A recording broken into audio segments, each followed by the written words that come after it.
네, 성도님 반갑습니다. 예, 저희들이 구약 세미나를 지금 공부를 하고 있습니다.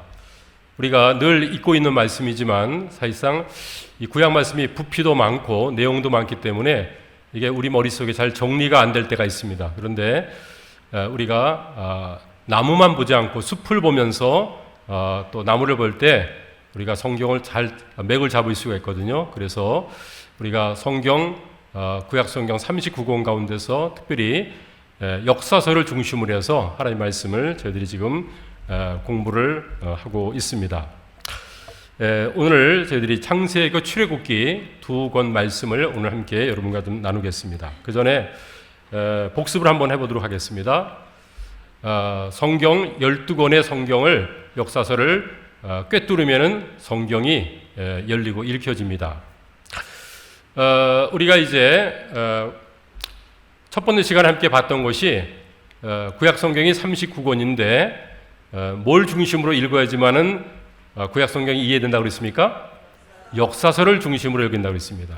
역사서가 17권인데 그 가운데서 12권, 사실 11권이지만 12권은 택해가지고 성경을 쭉 읽게 되어지면은 성경이 이해가 됩니다. 자, 한번 따라서 하십시오. 창출민수 삿사망 단라누.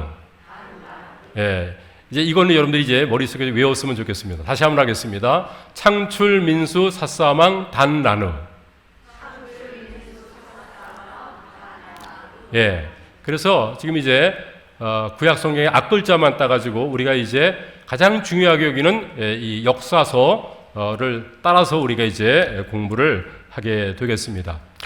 역사서 제일 먼저 창세기죠. 창세기부터 우리가 공부를 이제 본격적으로 하겠습니다.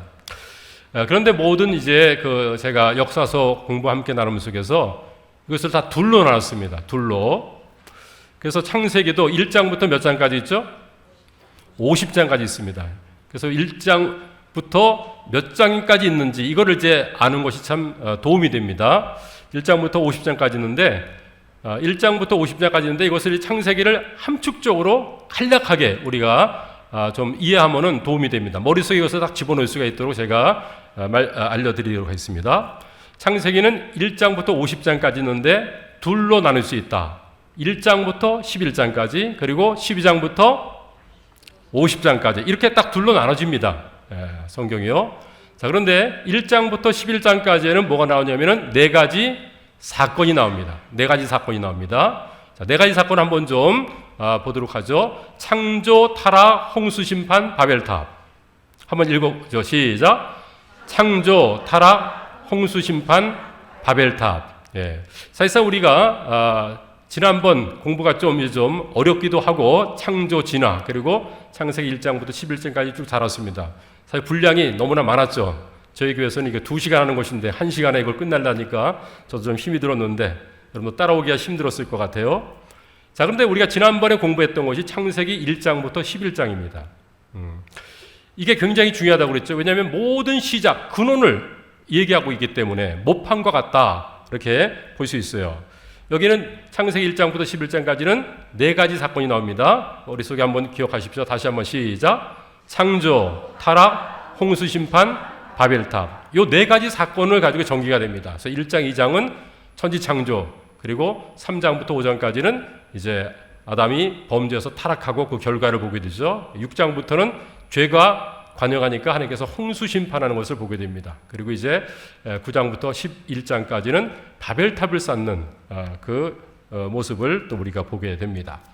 자, 이미 우리가 함께 공부를 해봤던 것이었죠. 그 다음에 이제 또 창세기 다음 부분 12장부터 50장까지 여기는 4명의 인물이 나옵니다. 우리가 잘 아는 4명의 인물 아브라함, 이삭, 야곱, 요셉. 따라서 하십시오. 시작. 아브라함, 이삭, 야곱, 요셉. 창세기는 이게 전부입니다. 이걸 여러분들이 머릿속에 집어넣은 다음에 창세기 읽으면은 여기 이런 내용이 있구나. 그 다음에 뭐가 전개되는구나 다 알 수가 있어요. 자, 그래서 창세기는 30초에 끝낼 수 있습니다. 30초에. 창세기는 1장부터 50장까지 있는데 1장부터 11장까지는 네 가지 사건, 창조, 타락, 홍수 심판, 바벨탑. 그리고 12장부터 50장까지는 4명의 인물이 나오는데 아브라함, 이삭, 야곱, 요셉. 그걸 끝나는 거예요. 끝났습니다. 오늘 창세기 공부 끝났어요. 예. 그래서 이 성경 말씀을 우리가 공부할 때 이 내용이 뭘 담고 있는지를 먼저 개괄적으로 아는 것이 중요하다 생각합니다. 그리고 우리가 지난번에 또 살펴봤던 것은 성경은 2가지 관점을 가지고 우리가 읽어야 된다라는 것을 우리가 공부했었죠. 첫 번째 관점은 뭡니까? 누가 왕이냐? 누가 왕입니까? 하나님이 왕이시죠. 우리가 창세기 1장부터 11장까지 해서 봤습니다. 하나님께 천지를 창조하고 마지막 6일째 하나님의 형상대로 인간 아담을 만들었습니다. 그리고 아담한테 모든 것을 에덴 동산의 모든 것을 다스리도록 통치하도록 만들어 주신 것을 봅니다. 그러니까 아담이 하나님으로부터 모든 것을 위임받아 가지고 다스리고 통치하고 정복하면서 삶을 살도록 그렇게 부름을 받았습니다. 근데 그러다 보니까 내가 왕처럼 생각할 수 있어요. 모든 걸 자기가 할 수 있지 않습니까? 그래서 하나님께서 내가 너에게 모든 걸 위임해 줬지만 그러나 아담 네가 왕이 아니라 진짜 왕은 따로 있어. 누가 왕이야? 하나님, 내가 왕이야. 이걸 알려주기 위해서 만드신 것이 선악과라고 그랬습니다. 그래서 이것을 따먹게 되지면은 네가 왕의 위치에 있게 되는 거다. 나에게 불순종하는 거다. 그래서 이것만 따먹지 않으면은 나는 정말 내 위에 권위가 있구나. 나를 통치하시고 내가 순종해야 될 그분이 계시구나. 라는 것을 알기 위해서 선악을 알게 하는 나무의 실과를 먹지 말라. 그렇게 말씀했죠. 그런데 뱀이 꼬드기면서 그거 먹으면 너 하나님처럼 돼. 그 말에 이제 여자가 미혹을 받아가지고 따먹고 남자 아담에게도 줘서 그래서 이제 하나님 앞에 불순종하고 타락하고 죄가 세상에 들어오게 된 것입니다. 그러니까 이 모든 것들이 뭐냐면은 내가 왕이 되려는 거예요. 내가 하나님이 되려는 것이었습니다. 근데 지금 사람들의 모든 그런 삶의 모습을 보게 되지면은 사람들이 다 자기 잘난 맛에 살지만 뭐예요? 내가 왕이 돼서 사는 거예요. 내가 주인 되고 내 인생은 내 것이라고 사는 건데 그렇지 않죠. 우리가 다 나중에 하나님께로 가게 되어지고 하나님 앞에 우리들이 헤아림 받고 심판을 받게 될 그런 피조된 존재임에도 불구하고 하나님이 없고 내가 최고인 것처럼 살아가는 사람들을 우리가 너무나 많이 보게 됩니다. 그래서 우리들은 잊어서는 안 되는 것은 성경을 읽을 때 관점이 첫 번째 뭐예요? 누가 왕이냐? 누가 왕이세요? 하나님 왕이시다. 이걸 인정하고 살아가는 것이 올바른 성경에 입각한 믿음의 삶인 것입니다. 두 번째 관점은 뭡니까? 섞이지 말라는 것입니다. 섞이지 말라. 그래서 이제 아담이 범죄한 다음에 이제 가인이 이제 아벨을 쳐 죽이죠. 그런 다음에 이제 그 가인의 그 후예들이 계속해서 번성하게 되는데 그들이 문명은 꽃 피우고 우리에게 도움은 줬지만은 하나님 없는 그런 문명을 만들었던 것을 우리가 봤습니다. 그래서 하나님께서는 아벨 대신에 셋을 주고 셋의 아들 에노스 때 비로소 그때 하나님의 이름을 불렀다. 우리가 지난번에 함께 공부했던 것이죠. 그래서 이제 하나님의 백성들은 하나님의 이름을 부르는 사람들은 가인의 계열과는 섞여서는 안 됐는데 창세기 6장 보면은 뭐예요? 하나님의 아들들이 사람의 딸들의 아름다움을 보고 자기가 좋아하는 모든 여자로 아내를 삼아가지고 이들이 섞이게 되는 것을 보게 됩니다. 그 섞임으로 말미암아가지고 이제는 하나님께서 홍수 심판을 내리시는 것을 보게 되죠. 그러니까 섞이게 되어지면은 우리가 타락하게 되기 때문에 그렇습니다. 그래서 홍수 심판이 있은 다음에 또 이제 노아를 통해서 인류가 재번성하게 되어지는데 재번성함 속에서도 이들이 어떻게 합니까? 서로 하나로 또 똘똘 뭉쳐가지고 바벨탑을 쌓으면서 그것도 뭡니까?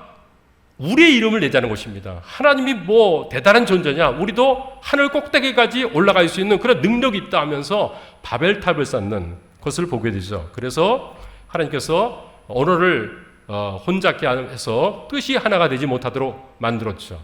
그래서 이제 모든 사람들이 자기의 언어대로 종족대로 이제 나눠져서 나라와 국가를 이루면서 오늘날 이렇게 살게 됩니다.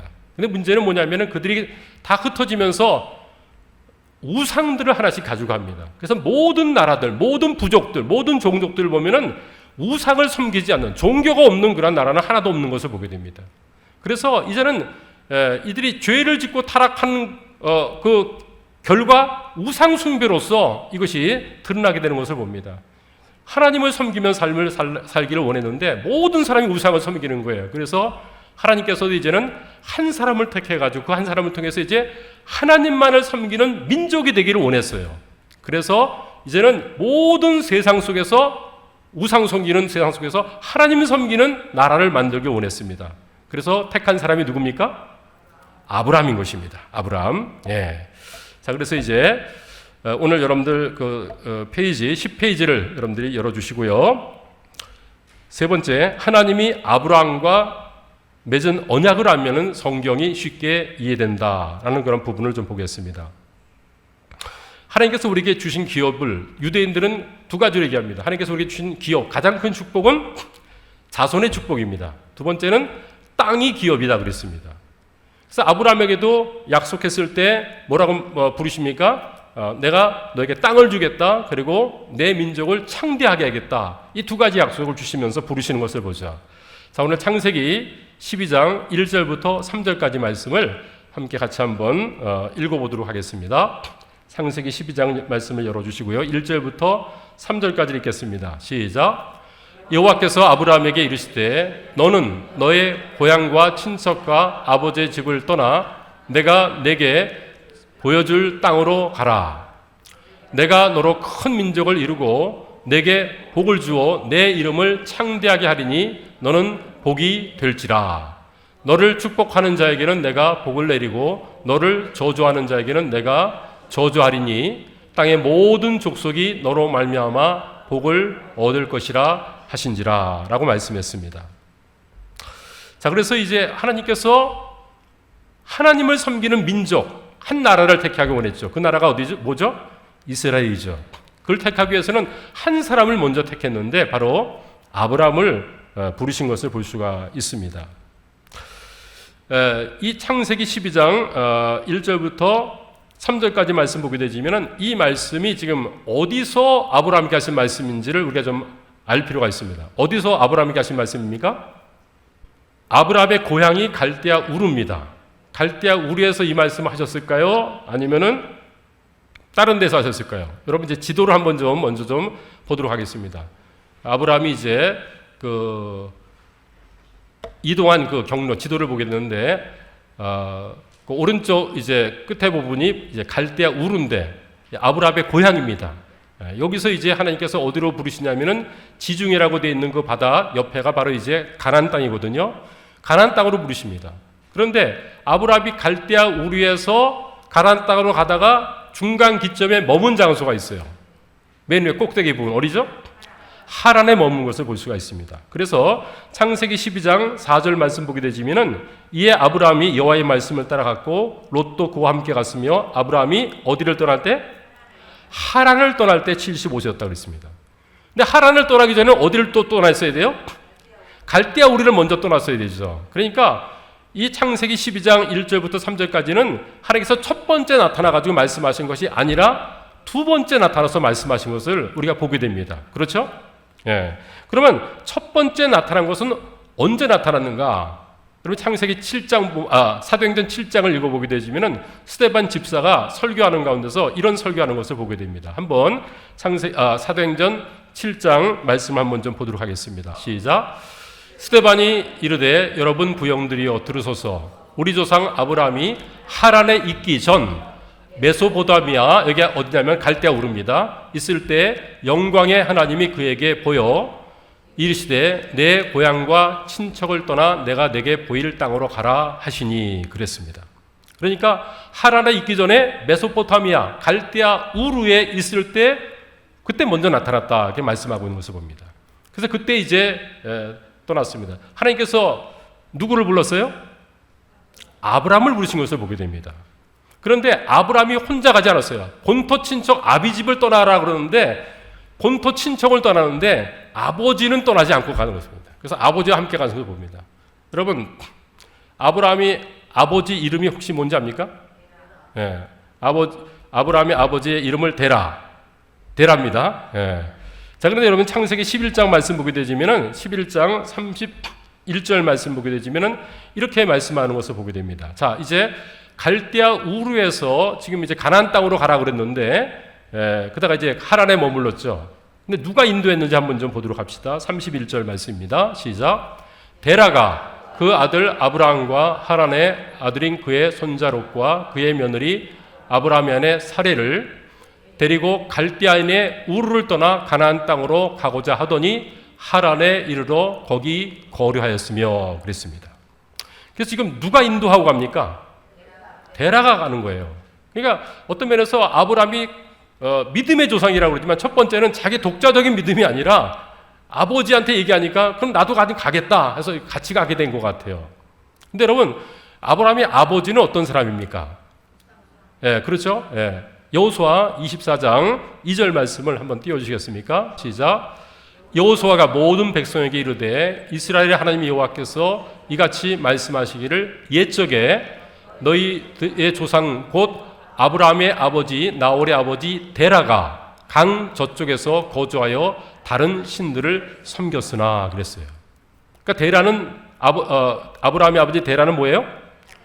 다른 신을 섬기는 우상 숭배자였습니다. 이 갈대아 우르는요 달신, 해가 아니라 달을 섬기는 달신의 어떤 그런 본거지였습니다.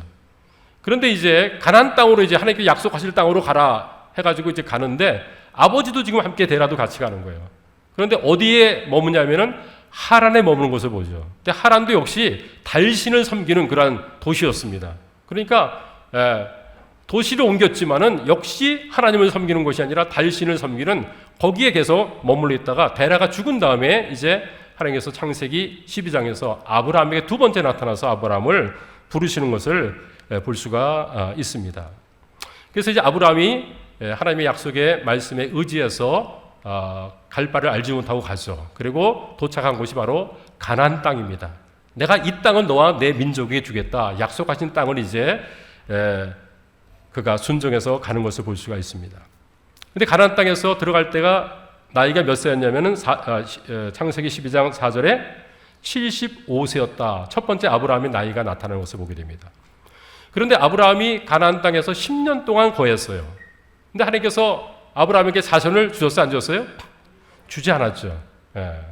그래서 그것 때문에 너무나 마음속에 스트레스가 있었습니다. 그때 이제 창세기 15장 말씀 보게 되지면은 아브라함에게 하나님께서 약속을 하신 것을 볼 수가 있죠. 그래서 몸종 엘리에셀이 내 상속자가 될 것이다니까 그거 아니라 내 몸에서 날 자가 내 상속자자 15장 4절에서 그렇게 말씀을 하십니다. 그리고 하늘의 별처럼 내 민족이 많아질 것이다. 이 약속을 주시죠. 그래서 아브라함은요 모든 민족의 조상이다 그랬는데 아브라함은 누구의 조상입니까? 이스라엘의 조상이죠. 그렇죠? 그다음에 또 이스마엘을 통해 가지고요 또 이제 그 아랍 이제 세계가 있는데 아랍 사람들도 다 뭐예요? 자기 아버지가 조상이 누구라고 그래요? 아브라함이라 또 얘기합니다. 그다음에 또 누가 이제 또 그 믿음의 조상 아브라함으로 부릅니까? 구원받은 크리스천들도 또 아브라함의 또 자손들이다 이렇게 좀 얘기합니다.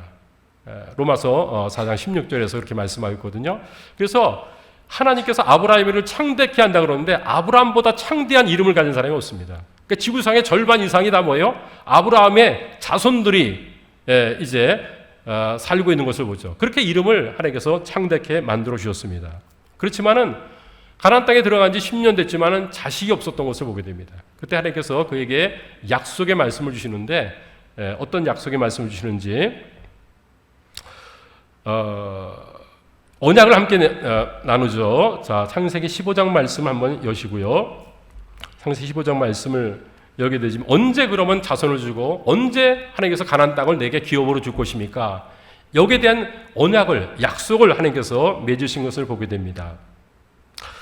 13절 말씀만 우리 같이 한번 읽어보겠습니다. 창세기 15장 13절 말씀 시작.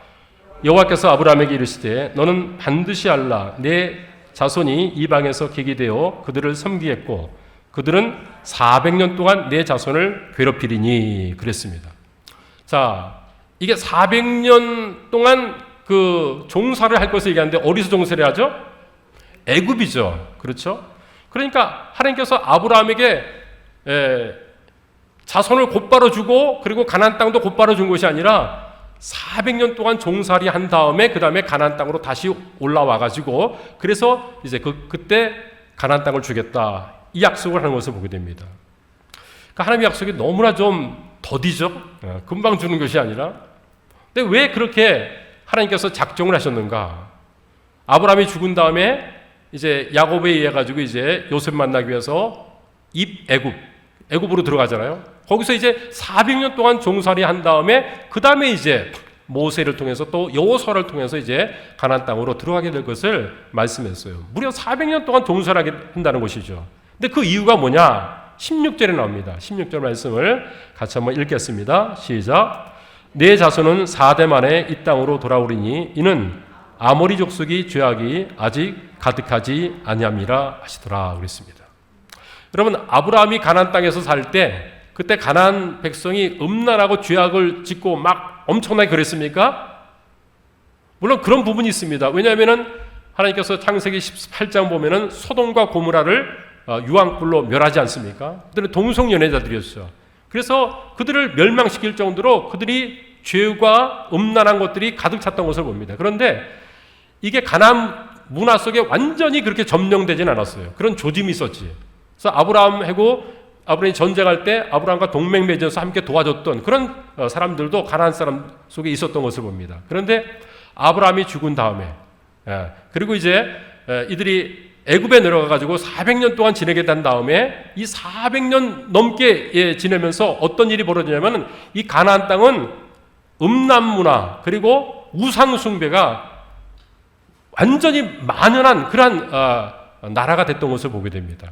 그래서 하나님께서 심판할 수밖에 없는 그런 나라로 바뀌어진 것을 보게 됩니다. 근데 지금 아브라함 때는 아직까지는 그렇지 않다는 것입니다. 아모리 죄악이 아직까지도 차지 않았기 때문에 지금 내가 그들은 멸망시킬 수가 없다. 그런 것을 볼 수가 있습니다. 그래서 하나님께서 아브라함에게 가나안 땅 주겠다고 그러는데 언제 주는 거예요? 400년 동안 애굽에서 종로로 탄 다음에 그 다음에 다시 애굽에서 나와가지고 출애굽해서 가나안 땅을 그때야 주겠다라고 말씀하신 것을 볼 수가 있습니다. 자, 그러면 여러분 4번 그럼 왜 애굽에서 400년 동안 살게 했는가? 이것을 알아야지만 우리가 성경 말씀이 풀립니다. 하나님께서 아브라함에게 가나안 땅을 주겠다고 했습니다. 근데 가나안 땅에 들어가자마자 창세기 12장 10절 말씀 보니까 어떤 일이 벌어지죠? 그 땅에 기근이 있었습니다. 먹고 살 곳이 없었어요. 그래도 아브라함은 가나안 땅에 머물러 있어야 되는데 어떻게 했어요? 애굽으로 내려가게 되죠. 애굽으로 내려갔을 때 어떤 일이 벌어집니까?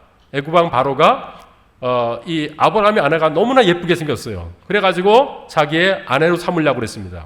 후궁으로 삼으려고 그랬어요. 그래가지고 큰 어려운 그런 문제가 발생할 뻔하죠. 근데 하나님께서 개입해가지고 거기서 다행스럽게 이제는 애굽에서 어려움을 겪지 않고 가나안 땅으로 올라오게 됐죠. 그때 바로로부터 호된 책망과 힐책을 아브라함이 받았던 것을 보게 됩니다. 그래서 아브라함은 가나안 땅을 하나님께 주셨는데 이 땅을 떠나서는 안 되는구나 라는 것을 알았습니다. 근데 그 이제 아들 이삭이 가나안 땅에 살 때 역시 또 뭐예요? 기근이 또 있게 된 것을 봅니다. 기근이 있었을 때 이삭의 마음속에 아브라함을 통해서 가나안 땅 떠나면 안 된다. 이게 들었을 거예요. 애굽 가가지고 얼마나 창피를 당하고 어려움을 당했는지 아느냐. 너 가나안 땅에 떠나면 안 돼.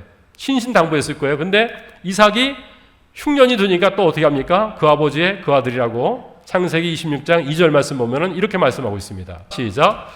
여호와께서 이삭에게 나타나 이르시되 애굽으로 내려가지 말고 내가 내게 지시하는 땅에 거주하라 그랬습니다. 그러니까 이제 기근이 있으니까 이 이삭도 어디로 내려가려고 했어요? 애굽으로 내려가려고 그랬던 것을 보게 됩니다. 근데 하나님께서는 애굽으로 내려가지 말라. 그래서 내려가지 않았던 것을 보게 되죠. 그 다음에 여러분 하나님께서는 아브라함의 하나님, 이삭의 하나님, 야곱의 하나님이죠. 야곱 때는 어떤 일이 있었습니까? 야곱은 제일 사랑하는 아들이 11번째 아들 요셉이었죠. 채색 옷 입혀주고 그래서 사랑했는데 형들의 시기로 이제 종으로 팔려갔지만은 짐승에 물려 뜯겨 죽은 줄 알았죠. 그래서 나중에 총리가 됐다는 얘기를 알게 되는 것입니다. 또 가나안 땅에 그때도 마침 또 기근이 있었어요. 그때 이제 총리가 돼 있는 애굽 총리가 돼 있는 요셉이 아버지 애굽 가족들을 다 모시고 내려오라고 얘기합니다. 그래서 애굽에 내려오면은 내가 다 먹여 살리겠다고 얘기합니다. 그래서 이제 내가 죽기 전에 아들을 보겠다 하면서 이제 야곱이 가나안 땅을 떠나서 애굽으로 내려가려고 합니다. 그것이 이제 창세기 46장에 나옵니다. 창세기 46장 말씀 한번 열어주시기 바랍니다. 창세기 46장 보면은 이제 이스라엘, 새로운 이름을 가졌던 이스라엘이죠. 야곱입니다. 모든 소유를 가지고 이제 가다가 브엘세바에서 멈춥니다. 그리고 하나님께 제사를 드립니다. 그러면서 묻습니다. 내가 애굽으로 내려가야 됩니까? 어떻게 됩니까? 거기 요셉이 있어서 만나고 싶은데, 근데 하나님께서는 가나안 땅에 머물라고 그랬지 않습니까? 우리 할아버지 아브라함도 또 우리 아버지 이삭도 가나안 땅을 떠나려다가 문제가 되지 않았습니까? 나는 가나안 땅 떠나는 것이 하나님의 뜻이 아니기 때문에 머물고 싶은데 그런 아들을 내가 한번 봐야 되겠습니다. 그래서 이 야곱이 거기서 갈등하는 것을 봅니다. 그랬을 때 창세기 46장 3절 말씀 속에 이렇게 말씀하신 것을 보게 됩니다. 창세기 46장 3절 말씀을 같이 한번 읽어보겠습니다. 시작. 아브라함이 이르시되 나는 하나님이라 내 아버지의 하나님이니 애굽으로 내려가기를 두려워 말라. 내가 거기서 너로 큰 민족을 이루게 하리라. 지금까지는 애굽으로 내려가지 말라 그랬어요. 이삭한테도 아브라함한테도. 근데 야곱한테는 뭐라 했어요? 애굽으로 내려가는 거 두려워하지 말라 그랬습니다. 야곱은 애굽으로 내려간 것을 너무 두려웠어요. 가나안 땅이 하나님께 약속의 땅이지 애굽이 아니지. 아무리 풍요로워도 애굽 바라보면 안 되고 가나안 땅에 머물러야지. 이렇게 생각을 했었는데 하나님께서 말씀하시는 거예요. 애굽 내려가도 돼. 내려가라. 이렇게 얘기하는 것입니다. 그래서 그 말을 듣고 이제 야곱이 애굽으로 내려가는 것을 봅니다. 그래서 이제 야곱과 모든 가족 70명이 이제는 가나안 땅에서 애굽으로 이주하는 것을 보죠. 입애굽이 여기서 이제 이루어지는 것을 볼 수가 있습니다. 그러면 왜 애굽으로 하나님께서는 내려가라고 그랬을까요? 가나안 땅이 약속의 땅인데 왜 애굽으로 내려가라고 했을까? 궁금하지 않습니까? 그 이유를 우리가 요셉의 그 이야기를 통해서 보게 됩니다. 창세기 46장 폈으면은요 33절 34절을 보겠어요. 이제 거기 이제 그 바로를 이제 만나게 되지 않습니까? 바로를 만나면은 직업을 분명히 물을 것입니다. 그럴 때 이렇게 대답하라고 얘기합니다. 33절 바로가 당신들을 불러서 너희의 직업이 무엇이냐 묻거든. 34절 같이 읽겠습니다. 시작. 당신들은 이르기를 주의 종들은 어렸을 때부터 지금까지 목축하는 자들이었는데 우리와 우리 선조가 다 그러하나이다 하소서. 애굽 사람은 다 목축을 가증히 여기나니 당신들이 고센 땅에 살게 되리다 그랬습니다. 직업을 물으니까 뭐라고 대답하라고 했어요? 목축을 하는 사람이라고 했어요. 근데 목축하는 사람은 애굽 사람이 어떻게 여겼어요? 가증히 여겼다 그랬습니다. 그렇죠? 예. 그러니까 조선시대 백정처럼 취급했다는 거예요. 그 형들이 그런 취급받으면 이게 좋지 않은 거 아닙니까? 그런데 애굽 사람들 눈에 가증히 여기는 그냥 저 사람들과 상종하지도 할 수 없는 그런 낮고 천한 바로 그 직업이 목축업이었거든요. 근데 목축업이라고 얘기를 하라고 굳이 얘기합니다. 농사짓도 왔다 이렇게 얘기하지 말고. 그래서 바로 앞에 그런 얘기를 하게 됩니다. 그러니까 바로도 보면 너무 싫죠. 그런데 애굽에 있는 그 요셉 때문에 할 수 없이 이제 그들을 받아들여지는 그런 것이 됩니다. 그래서 그들이 어느 땅에 이제 거하게 된다고 그랬습니까? 고센 땅에 거하게 되는 것을 보게 됩니다. 고센 땅. 조금 이따 이제 지도를 통해서 좀 보겠지만은, 그럼 왜 목축업을 하는 사람이라고 얘기했고 고센 땅에 그렇게 거하게 되느냐? 여러분, 애굽 사람들은 우상을 섬깁니까? 안 섬깁니까? 섬기죠. 10가지 재앙이 그들이 우상들 아닙니까? 그 심판하는 곳인데, 그러니까 지금 가나안 땅에서 내려갔어요. 애굽으로. 근데 거기서 우상 숭배에서 하면 뭐예요? 또 섞이게 되는 것이죠. 섞이지 않도록 하는 방법이 뭐예요? 목축업이에요. 가증히 여김을 받는 거예요. 그러니까 상종을 하지 않습니다. 그래서 고센 땅에 비옥한 삼각주가 있는 바로 거기서 그들이 400년 동안 머물면서 있으면서도 그들은 인종이 섞이지 않았던 것을 봅니다. 하나님 안에 섬기는 그런 민족으로 그렇게 준비됐던 것을 봅니다. 자, 그런데 그 400년 동안에 애굽에서 이제는 종노릇하고 이런 일들이 벌어지지만 그때 이제 가나안 땅은 어떤 일이 벌어졌습니까? 가나안 땅 어떤 일이 벌어졌어요? 아브라함, 이삭, 야곱 죽은 다음에 그 다음에 400년 동안에 어떻게 되냐면은 엄청난 바알 그 우상 그리고 음란 문화 이게 그냥 만연했던 것을 보게 됩니다. 그래서 하나님께서 그들을 심판할 수밖에 없는 그런 것이 됐어요. 근데 여러분, 가나안 땅이 하나님께 약속하신 땅이라고 거기 계속 머물렀다면 어떻게 되겠습니까? 어떻게 했어요?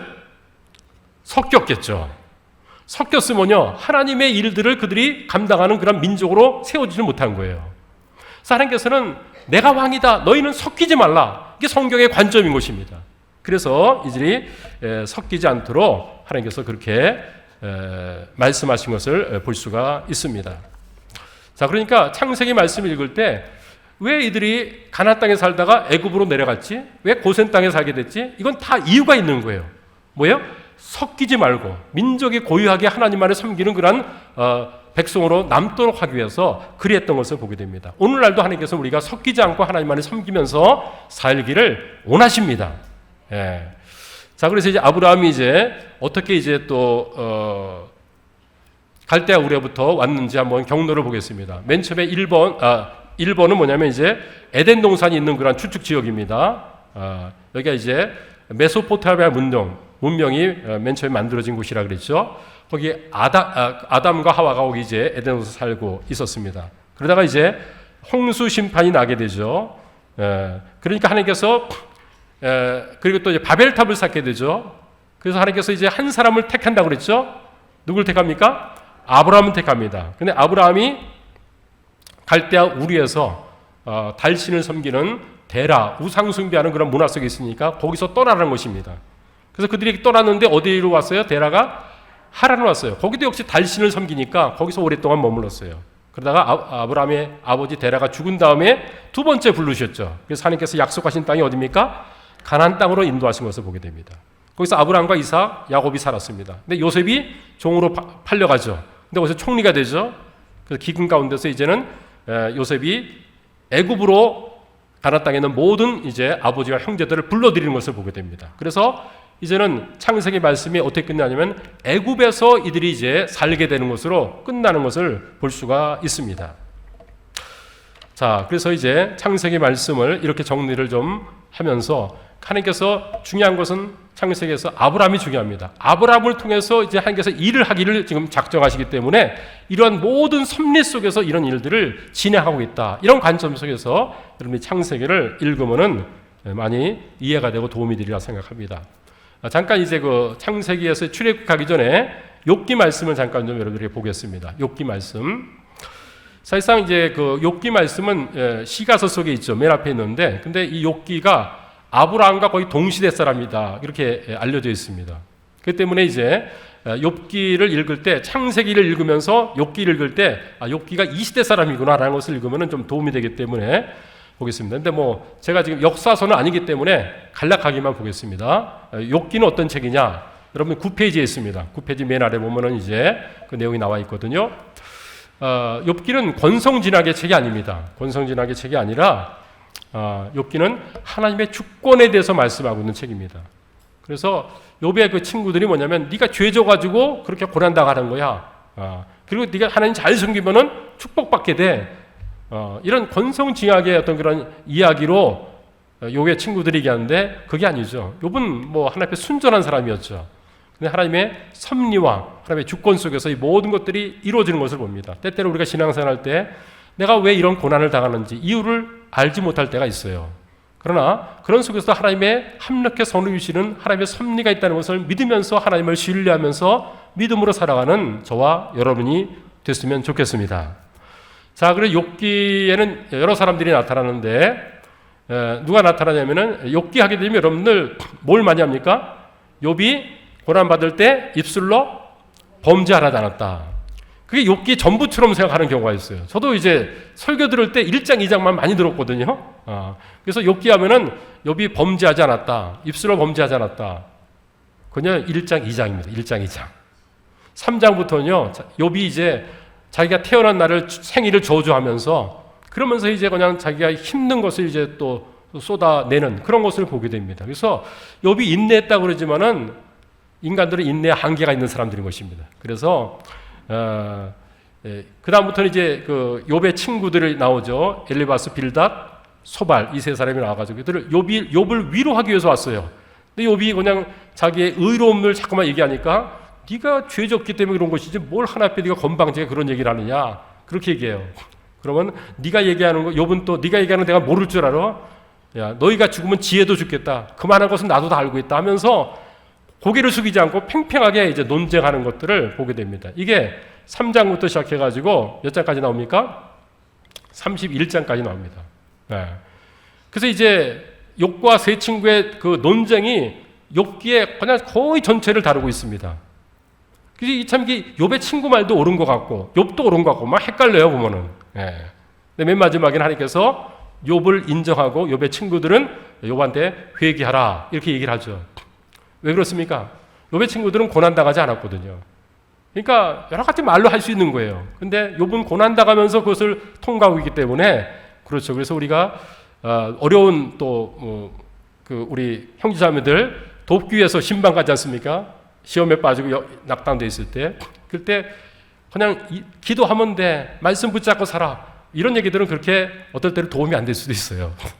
우리가 그런 상처면 나는 지금 너무 힘들어서 기도도 하기 어렵고 정말 공부할 그럴 때가 있는 것이죠. 그때 옆에서 그냥 격려해 주면서 세워주면 되는데 이 세 친구들은 계속해서 논쟁만 해가지고 욥의 마음을 더 힘들게 했던 것을 보게 됩니다.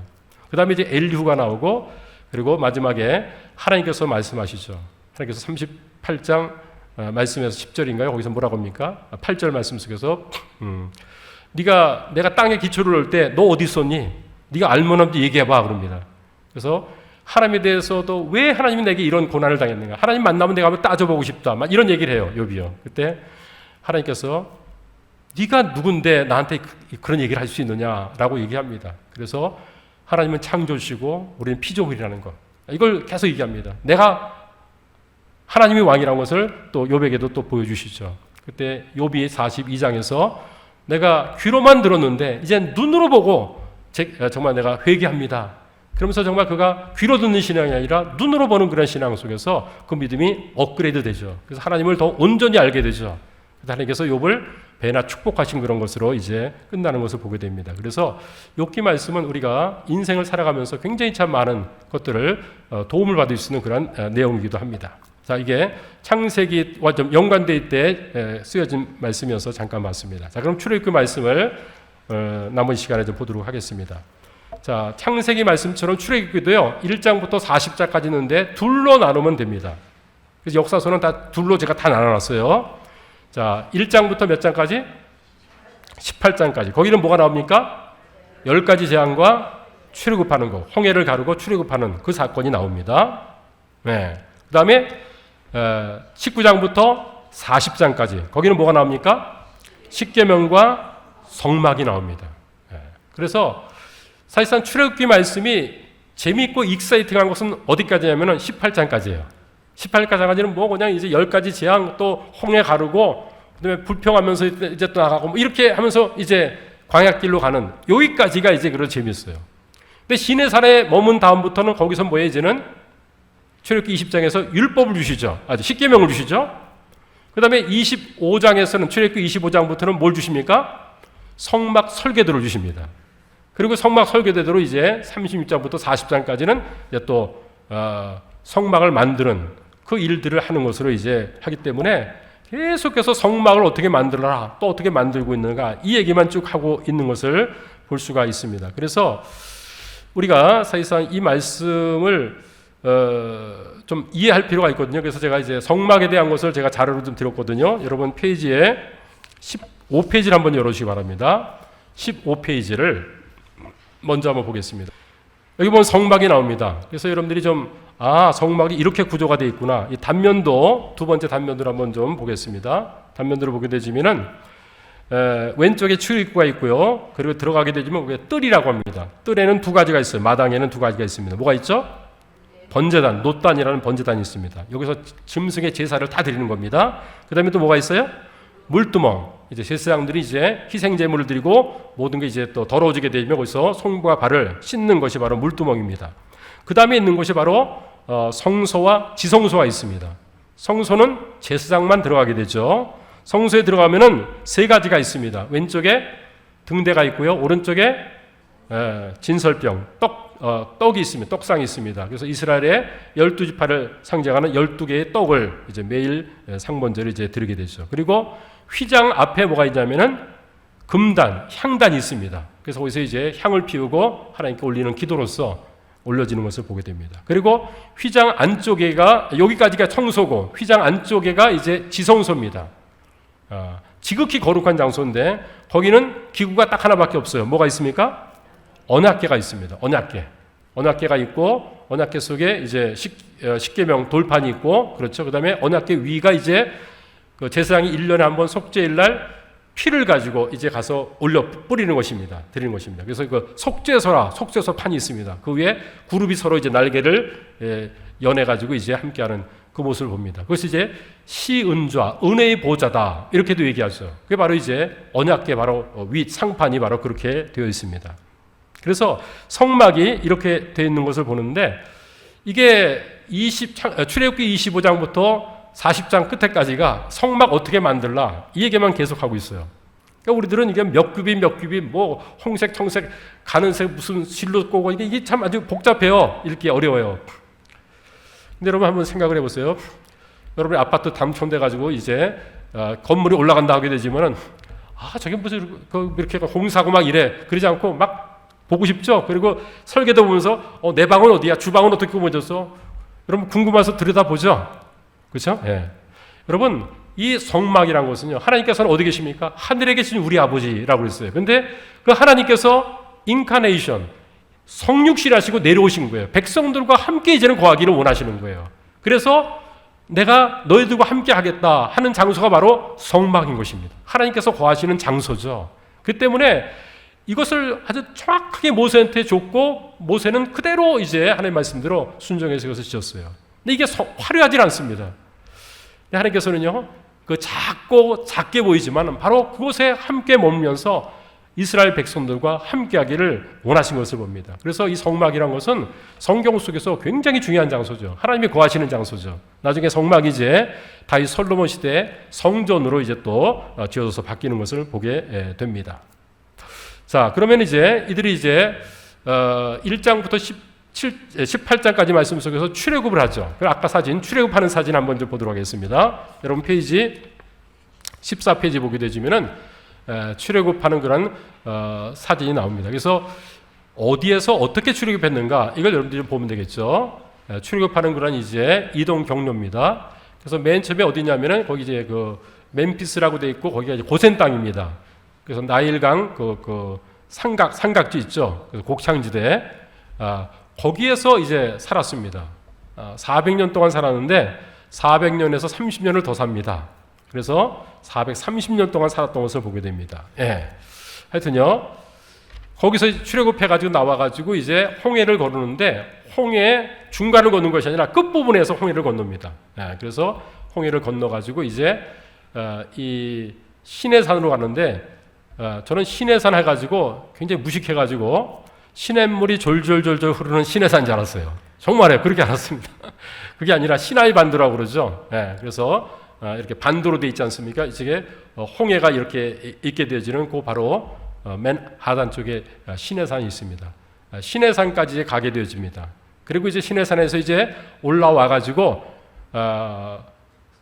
가나안 땅으로 가는데 가나안 땅 가기 전에 가데스 바네에서 정탐꾼을 파송하는 거. 다음 주에 우리가 함께 민수기 하면서 공부하겠습니다. 거기서 이제 불순종해가지고 이제는 40년 동안 광야에서 뺑뺑뺑뺑 방황하다가 이제 2세대가 이제 가나안 땅을 정복하는 그 내용이죠. 그래서 출애굽해서 어떻게 그들이 가나안 땅까지 가게 되는가 그 경로가 대강 그려져 있으니까 보시게 되어지면은 도움을 받을 수 있으리라 생각을 합니다. 자, 이 출애굽기에서 제일 중요한 인물은 누굴까요? 그렇죠, 모세죠. 모세가 중요합니다.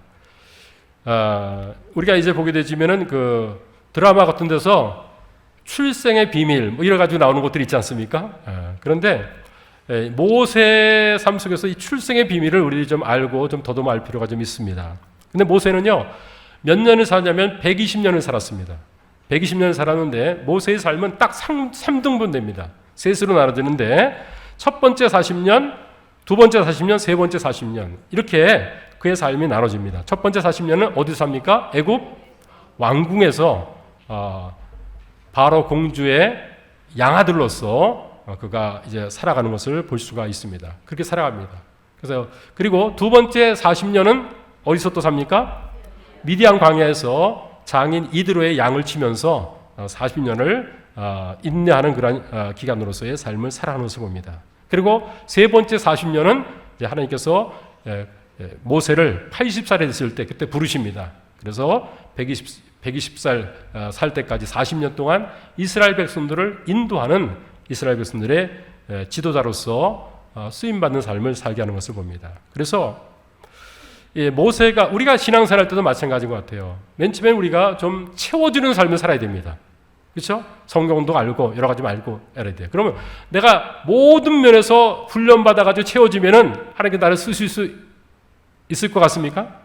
세상에서는 그렇게 채워진 사람 다 씁니다. 근데 하나님께서는 채워져가지고는 부족하다는 것입니다. 왜? 채워진 다음에 하게 되면 내가 했다는 자랑하거든요. 그렇죠? 그래서 그 다음에 채운 다음에 우리는 뭐예요? 완전히 비우는 그런 과정으로 인도하는 거예요. 그래서 애굽 왕실에서 모든 걸 다 배웠어요. 그러면 이제 지도자가 될 것 같은데 하나님께서는 비우는 40년의 기간이 또 필요했어요. 그래서 미디안 광에서 매일매일 똑같은 일을 하면서 양을 치는 그런 일을 하면서 그런 정말 아무것도 할 수 없다. 내 힘으로는 아무것도 할 수 없다. 그런 하나님만을 의지하는 그런 믿음으로 바뀌었던 것을 봅니다. 그래서 우리가 말씀으로 체험받는 것도 중요하지만 기도로 자기를 비우는 그런 시간이 필요합니다. 근데 말씀 공부는 열심히 하는데 기도 생활을 열심히 못하게 되면 이게 언바라스가 되고요. 나 똑똑 돼가지고 좀 문제가 될 수 있어요. 그래서 모세의 삶 속에서도 채우는 기간이 있었고 또 비우는 기간이 있었습니다. 그랬을 때 구비돼서 그때 쓰시는 것을 봅니다. 그래서 모세의 삶 속에서 그의 삶을 인도하시는 것을 보게 되는데 그가 어떻게 이제 하나님 앞에서 놀랍게 쓰임받게 되냐면은 히브리인으로 태어났지 않습니까? 그런데 바로 공주의 양아들로서 그가 애굽 왕실에서 성장하는 것을 볼 수가 있습니다. 그럼 여러분 이제 도표를 한번 좀 보도록 하겠습니다. 모세와 연관된 애굽 통치자의 그 가계들을 보도록 하겠습니다. 그래서 이게 그 애굽의 그 18대 왕조거든요. 18대 왕조가 이제 아흐모세 그다음에 아메노테 1세가 이제 누굴 낳냐면은 투투모스 1세를 낳습니다. 투투모스 1세 거기 나오죠? 네. 투투모스 1세가 나오는데 이때 보면은 이스라엘 백성들이 애굽에서 400년 동안 있으면서 엄청나게 번성을 하는 거예요. 그러다 보니까 이 이스라엘이 정말 그 우리를 침노하고 애굽을 전복시킬 수 있겠다. 이런 위기감이 있는 것입니다. 그래가지고 아들을 낳으면 다 이제 죽이라고 산파한테 얘기도 하고 그러죠. 이런 영을 내렸던 사람이 누굽니까? 투투모스 1세인 것입니다. 그리고 또 이제 또 그래도 이제 아기가 낳게 되어지면은 다 이제 죽이라고 얘기를 또 하죠. 그때 이제 모세가 태어나는 것을 봅니다. 근데 투투모스 1세는 7년 동안 통치했는데 아들이 없었습니다. 아들이 없었어요. 근데 누가 있어요? 보면 부녀지간으로 돼 있고 아래 누가 있죠? 하세수트라고 있죠. 하세수트 공주입니다. 이게 바로 바로의 공주입니다. 그리고 목욕하다가 이제 떠내려온 갈대 상자에 있는 모세를 봐가지고 자기 양아들로 받아들인 바로 이 공주가 하세수트 공주인 것을 보게 됩니다.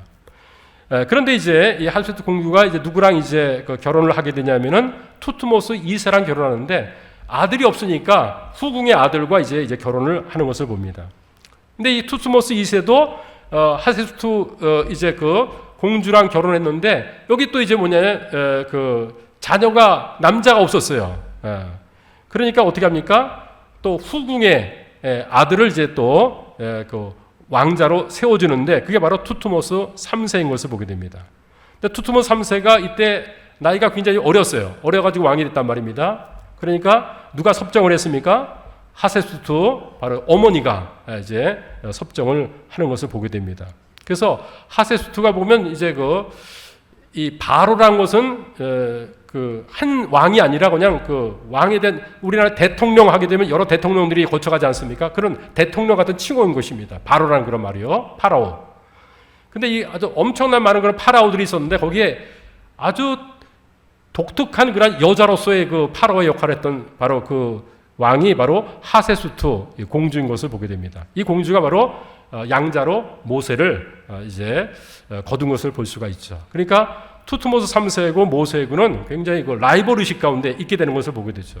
그래서 모세가 40살이 됐을 때 동족을 돌아볼 마음이 생겼죠. 마음이 생겼는데 거기서 이제 애굽 사람을 쳐 죽이지 않습니까? 이게 발각돼 가지고 도망을 가지 않습니까? 도망을 가는데 여러분 그 아래 이제 그 도표를 보게 되시면은 거기 보면 이제 출애굽기 1장, 또 출애굽기 2장 15절 이게 다 나와요. 그래서 바로가 이제 이 모세를 이제 죽이려고 하는 것이 있죠. 왜 그러냐면은 자기의 정적이니까, 라이벌 대상이니까 모세만 죽이면 자기 편안한 거예요. 예. 그래서 죽이려 했을 때 미디안 강으로 도망가게 되는 그런 사건들, 이게 다 이때 벌어지는 것을 봅니다. 그리고 이제 투스모스 3세가 죽은 다음에 누가 이제 왕이 되냐면 아멘호텝 2세가 이제 왕이 됩니다. 바로 이때 이제 이 왕이 10번씩이나 이제 그냥 말하고 또 말을 뒤집고 하면서 이제 출애굽의 그 10가지 재앙을 이제 받게 되어지는 그 장자를 잃게 되어지는 그 왕이 바로 아멘호텝 2세인 것을 봅니다. 그러니까 이 모세가 바로 이러한 가운데서 하나님의 섭리 가운데서 태어나서 하나님의 일들을 이루어 나간 것을 볼 수가 있습니다. 하나님께서는 역사를 주관하고 한 사람의 개인의 삶도 놀랍게 인도하신다라는 것을 우리가 보게 됩니다. 자, 하나님께서 다시 돌아와서요, 바벨탑에 이제 무너지게 되죠. 그리고 언어가 나눠진 다음에 모든 세상 나라들이 세워지면서 그들이 뭘 섬겼다고요? 우상을 섬겼습니다. 그래서 하나님만을 섬기는 그런 민족을 택하기 원해서 아브라함을 택했습니다. 근데 아브라함 한 사람, 이삭 한 사람, 또 이제 그 야곱 한 사람으로 돼 있는데 야곱 때 뭐예요? 12지파로 나눠지게 되는 거죠. 12지파, 12아들이 생기지 않습니까? 근데 그들이 이제 애굽에 내려가 가지고 70명이 내려왔는데 나갈 때는 뭡니까? 싸움에 능한 장정 남자만 60만이 되어지는, 그러니까 전체 보면 한 250만 되어지는 그런 큰 민족이 이루어지는, 형성되는 것을 봅니다. 그게 애굽에서 형성되는 것을 보게 되죠. 그래서 여러분들 이제 그 12페이지 3번 보게 되시면은 국가가 세워지기 위해서 필수적인 조건이 3가지가 있다고 하죠. 뭐가 있어야 됩니까? 국민이 있어야 됩니다.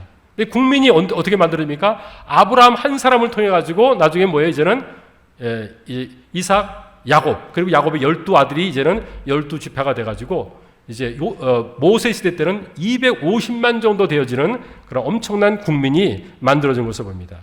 또 국민이 만들어도 주권이 있어야 되는 것이죠. 그래서 하나님께서 시나이 반도, 시내산에서 율법을 주시죠. 그래서 너희들은 이 법에 의해 가지고 나라를 이렇게 만들고 나를 섬기도록 하라. 그래서 하나님께서 법으로서 또 이제 율법을 주시는 것을 볼 수 있습니다. 근데 국민이 있고 법이 있다 할지라도 뭐가 있어야 돼요?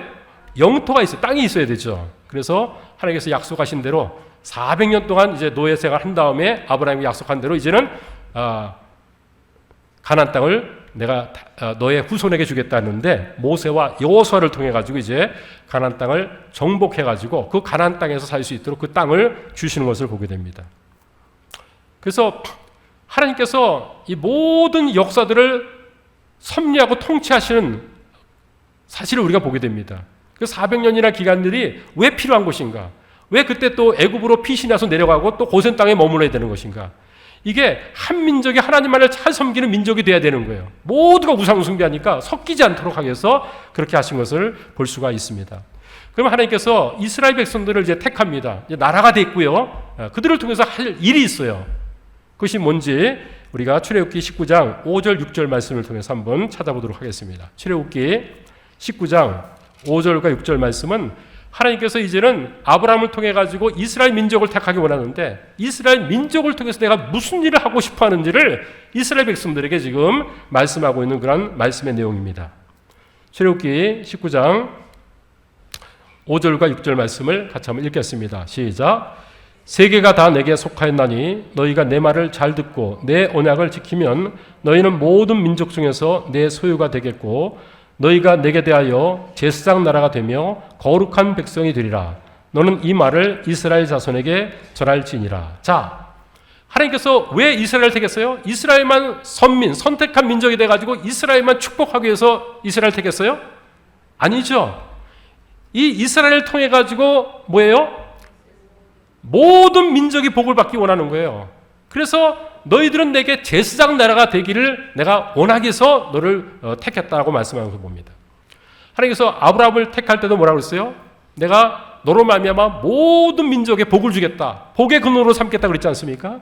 그러니까 아브라함만 복받고 이스라엘만 복받는 게 아니라 그들이 하나님을 잘 섬겨가지고 창조주 하나님이 바로 이스라엘이 믿고 있는 하나님이 맞구나. 이건 다 우상이고 우리가 만든 거구나. 하나님만을 섬기도록 그렇게 이제 이스라엘을 통해서 그 일을 하기 원했던 것을 봅니다. 여러분, 제사장은 어떤 역할을 합니까? 제사장은요, 하나님과 백성 사이에 서 있는 곳입니다. 그래서 백성들이 죄를 졌으면은 그 죄를 가지고 하나님께로 나가가지고 이 백성들의 죄를 사하는 역할, 그 중개 역할을 하는 것이 바로 중보 역할하는 자가 이제 제사장인 것을 보죠. 그러니까 제사장 나라를 삼았다는 거예요. 이스라엘이 하나님을 잘 섬겨가지고 복받는 그런 삶을 살면서 너희들도 바로 우리가 믿는 하나님, 이게 천지를 창조하신 진짜 하나님이다. 너희들은 다 가짜고 너희들이 만들어 우상이다. 진짜 하나님을 섬겨야지. 그것을 알도록 하기 위해서 이스라엘에게 복조 주시고 기적도 베푸시고 모든 권능을 행했다는 거예요. 제사장 나라 삼기 위해서 그 일을 했다는 것입니다. 그런데 어떻게 합니까? 그들이 가나안 땅 다 받은 다음에 어떻게 거기서 우상 숭배하잖아요, 거꾸로요. 그래서 제사장 나라가 못 되죠. 그래서 그들이 나중에 또 거꾸로 이제 멸망당하는 것을 보지 않습니까? 구약은 멸망당하는 것으로 끝나요. 그러니까 하나님께서 택했지만은 그들이 제사장 나라의 그 직분과 역할을 감당하지 못한 것을 봅니다. 그래서 하나님께서 신약에서는요, 또 뭐라고 말씀했습니까? 베드로전서 2장 9절 말씀을 저희들 같이 한번 읽어보겠습니다. 베드로전서 2장 9절입니다. 시작. 그러나 너희는 택하신 족속이요 왕 같은 제사장들이요 거룩한 나라요 그의 소유가 된 백성이니 이는 너희를 어두운 데서 불러내어 그의 기이한 빛에 들어가게 하신 이의 아름다운 덕을 선포하게 하려 하심이라. 자, 9장 맨 앞에 뭐라고 그랬어요? 너희는 택하신 족속이요 왕 같은 제사장이라고 했습니다. 그러니까 구약에서는요, 이스라엘 백성들 가운데 레위 지파에서 제사장이 이제 있게 됐죠. 그들만 제사장이었는데, 그들만 제사장이 아니라 이스라엘을 제사장 나라로 삼기 원했습니다. 이방 민족을 주님께로 인도해가지고 다 하나님만을 섬기게 되어지는 그런 나라의 역할을 감당하기를 원했다는 거예요. 하나님께서는요. 근데 실패했습니다. 근데 신약에서는 이제는 하나님께서 예수 그리스도의 피로 말미암아 세운 교회를 세우시고 그리스도로 말미암아 구원받은 사람들을 교회의 몸으로 만들어가지고 이제는 교회를 통해서 너희가 이제는 택하신 족속이요 왕 같은 제사장이라는 것입니다. 그러니까 우리가 우리의 신분을 알아야 되고 우리의 역할을 알아야 됩니다. 나를 왜 구원하셨는가? 제사장의 역할을 감당하며 살도록 하기 위해서 우리를 구원하신 것입니다. 내가 구원받아 보니까 진짜 하나님 천지를 창조하시고 그리고 예수 그리스도에서 구원받을 수 있는 것은 유일한 정말 이 복음밖에 없지 않습니까? 그러니까 예수 그리스도를 증거하고 하나님을 증거하는 바로 그 일들을 행하도록 하기 위해서 이것을 선포하고 증거하도록 하기 위해서 우리를 먼저 구원해 주신 것이죠. 그러면 우리들은 우리만 구원받고 우리 교회만 세우는 것, 이게 목적이 아닙니다. 믿지 않는 그런 영혼들에게 복음 전해가지고 땅끝까지 복음 전해서 모든 민족으로 하여금 정말 예수 그리스도의 복음을 통해서 구원받게 하는 것이 하나님의 목적인 줄 믿습니다. 구약에서는요, 이스라엘이 실패했습니다. 신약에서는 교회를 통해서 이 일들을 계속하고 있고요. 이제는 새삼 침례교회를 세워서 정말 이 마지막 때에 정말 우리가 제사장 역할을 감당하면서 땅끝까지 복음을 전하고 이웃에게 복음을 전해가지고 나만 알고 있는 복음이 아니라 모든 사람들이 나를 통해서 제사장 역할을 감당해서 믿지 않는 사람들을 하나님께로 인도하는 그 일들을 감당하기를 하나님께서 원하신 줄 믿습니다. 천지를 창조하신 하나님이 바로 우리가 믿고 있는 하나님입니다. 다른 사람들이 믿고 있는 것은 다 잘못된 것입니다. 그러므로 우리가 분명히 알고 있는 이 믿음, 내가 알고 있는 하나님을 우리들은 정말 증거하는 삶을 제사장의 역할을 감당하면서 살아야 될 줄로 믿습니다. 그것 때문에 내가 구원받았고 그것 때문에 새삼 침례교회가 이곳에 세워진 줄 믿습니다. 우리는 왕 같은 제사장입니다. 이것은 특권일 뿐만 아니라 엄청난 책임이 있습니다.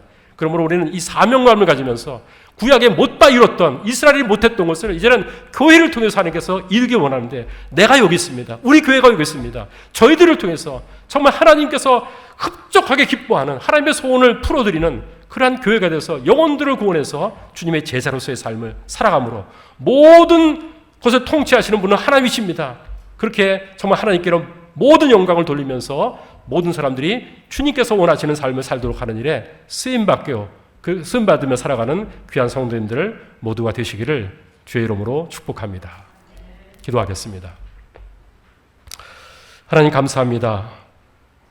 하나님께서 천지를 창조하고 인간을 하나님의 형상대로 만들었지만 범죄한 이유로 인간들 하는 것이 내가 왕이 되고 하나님이 돼서 우상 숭배하는 어리석은 일을 행하면서 평생을 살아간 것을 봅니다. 하나님께서 이스라엘을 택하기 위해서 아브라함 택하시고 그들에게 정말 온갖 좋은 것을 주시면서 제사장 나라 삼았지만 그 역할을 감당하지 못했습니다. 이제 신약에는 교회를 통해서 이 일들을 하나님께서 이루기 원하는데, 주님, 저희들이 여기 있습니다. 새삼 침례교회를 통해서 하나님께서 이루시기 원하는 일들인 줄 믿습니다. 사명을 가지고 벅찬 마음을 가지고 하나님의 소원을 이루어드리면서 영혼들을 구원하고 모든 사람들을 정말 주님을 믿는 주님의 자녀로서 삼는 일에 우리가 힘을 다해서 쓰임받는 저희들이 되게 도와주옵소서. 감사합니다. 우리를 구원하신 예수님의 이름으로 감사하며 기도했사옵나이다. 아멘.